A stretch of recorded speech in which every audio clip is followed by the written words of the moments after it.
Brought to you by GTA, your island, your network. It may have been divine intervention. I was on the way to work one day listening to Catholic radio in Orange County, and I heard about the settlement program. What that turned into is here I am today.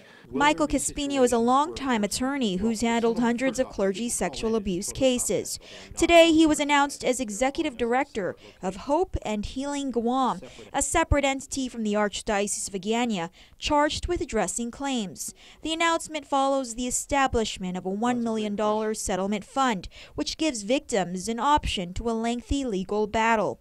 What Caspino says only re-victimizes the victim. Litigation just doesn't solve these cases. Slugging it out in court just makes victims a victim twice. We're putting the victims first here.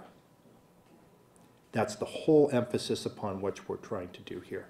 And over the years, we have learned better ways to resolve these types of cases.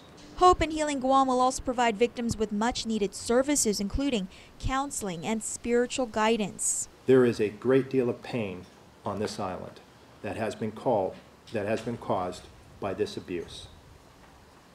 And we want to do everything we can to help in that pain.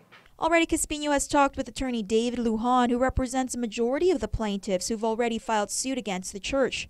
Settlements, he says, are promising. Once we get the appropriate buy-in from Mr. Lujan and his clients, we will then be asking the court to stay the cases, to hold the cases in abeyance for 3 to 4 months while we have the opportunity to resolve each and every case.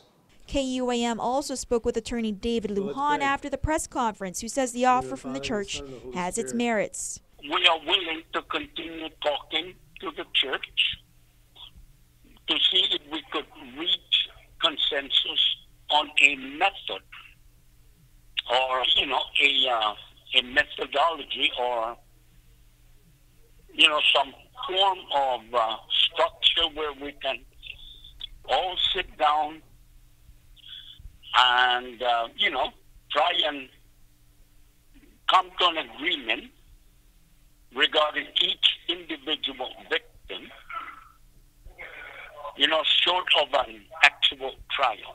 The number to call is 1-888-649-5288. Caspino says there will be no physical office for the nonprofit for confidentiality reasons. Brought to you by GTA, your island, your network.